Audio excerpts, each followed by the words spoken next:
Hello বন্ধুরা, আমি চম্পা blog থেকে ভিডিওটি করছি। আমি চম্পা বলছি। আমার এই জবা ফুল গাছগুলো, এই জবা ফুল গাছ কেন, আমার পুরো বাগানটায় দেখুন গাছগুলো কেমন সতেজ এবং কত সুন্দর দেখুন। আচ্ছা, আমি এবার বলছি, আমার এই ভিডিওটি আপনারা দেখবেন প্রথম থেকে শেষ পর্যন্ত। দেখে নিয়ে একটি লাইক, একটি সাবস্ক্রাইব করবেন। এবং আমি ইউটিউবে অনেক ভিডিও দেখেছি, অনেক দাদা দিদিদের ভিডিও দেখেছি।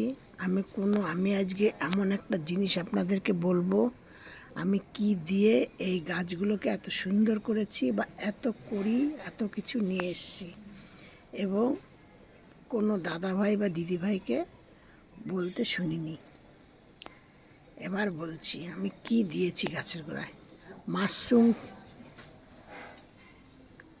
কিছু না কিছু লোক, সবাই কিছু না কিছু অল্প বেশি সবাই খান, তেমন আমরাও খাই। এবার সে মাশরুমটা যখন নিয়ে আসে তখন প্রথমে সেদ্ধ করে রান্না করা হয়। আমি এই ধরুন মাসখানেক আগে ভাবলাম যে মাশরুমে যখন এত ভিটামিন, তাহলে একটু গাছের গোড়াতেও দিয়ে দেখি। এই জলটা তো আমি ফেলেই দেবো। প্রথমে আমি একটা গাছের গোড়ায় দিয়েছি। আমার গাছের পাতাগুলো কেমন, এই দেখুন এরকম সাদা সাদা কেমন হয়ে গেছিলো। এবং ওই যে অপরাজিত গন্ধরাজ ফুল গাছের পাতাগুলো দেখুন, যে তারপর হলুদ হলুদ কেমন কেমন হয়ে গেছিলো পাতাগুলো। তারপর গাছে কড়ি আসছিল না, ফুল ফুটছিল না, বা যেইটা ফুটতো একটু আকারে ছোট ছোট হতো। দিয়ে আমি কি করলাম, 500 মাশরুম সেদ্ধ করেছি। ধরুন প্রায় 500-600 জল দিয়ে তার মধ্যে সেদ্ধ করেছি। দিয়ে সেদ্ধ করে নিয়ে মাশরুমগুলো যখন তুলে নিয়েছি, নিয়ে জলটাকে ঠান্ডা করেছি, করে ওর মধ্যে আরও 1-1.5 লিটার জল দিয়ে ওই জলটাকে মিশিয়ে আমি কয়েকটা গাছের গোড়ায় অল্প অল্প দিয়ে দেখেছি। দিয়ে দেখি হ্যাঁ, 3-4 দিন বাদে রেজাল্ট ভালো আসছে। আস্তে আস্তে গাছের সাদা সাদা ভাবটা একটু কেটে, পাতাগুলো একটু সবুজ ভাব হচ্ছে, বা এরকম যাই হোক একটু উপকার পাচ্ছি। দিয়ে তারপরে পরপর 2 দিন দিয়েছি। তারপরে একদিন আমি গাছে স্প্রে করে দিয়েছি। আবার 15 দিন বাদে আবার এরকম করেছি, করে আমি মোট 2-3 বার দিয়েছি। তাতে দেখুন আমার গাছগুলো, এই দেখুন দেখুন কড়িতে একদম পুরো ভর্তি হয়ে গেছে। আর গাছগুলো দেখুন শুধু এই গাছটা আপনারা দেখলেই বুঝতে পারছেন, গাছটা একদম মরেই গেছিল। দেখুন আবার গাছটা কেমন হয়েছে। এই দেখুন এই গাছটাও তাই খুব ক্ষতি হয়ে যাচ্ছিল।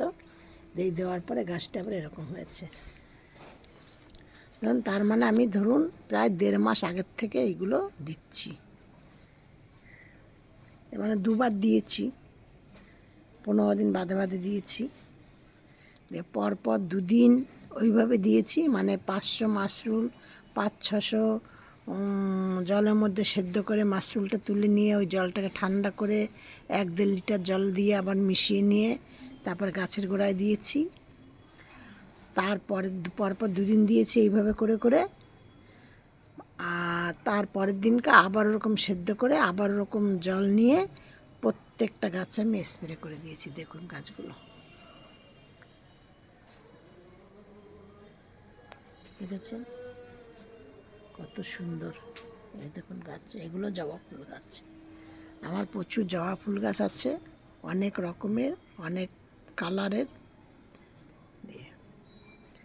আপনারাও এইভাবে দিন। কিন্তু আমি মাশরুমটার সাথে কিন্তু অন্য কিছু, ওই মনে হয় 1 দিনকা না 2 দিনকা 2 চামচ হলুদ দিয়েছিলাম। হলুদের গুঁড়ো মিশিয়ে ওর মধ্যে দিয়েছিলাম। আর লাস্ট যেদিন স্প্রে করেছিলাম সেদিন একটু হলুদ গুঁড়ো ওই মধ্যে দিয়ে স্প্রে করার সময় দিয়েছি। আমার এই টিপটি যদি আপনাদের ভালো লাগে তাহলে আপনারাও করে দেখবেন। আশা করি আপনারাও মনে হয় ফল পাবেন, এবং আপনাদের যদি উপকারে লাগে তাহলে আপনারাও এইভাবে করবেন, গাছ আশা করি ভালো হবে। সব ভিডিওর মতো আমি আজকে আপনাদেরকে বলছি, আপনারা সব ভালো থাকুন, সুস্থ থাকুন। আমার ভিডিওটি দেখে একটা সাবস্ক্রাইব করবেন, একটা লাইক করবেন।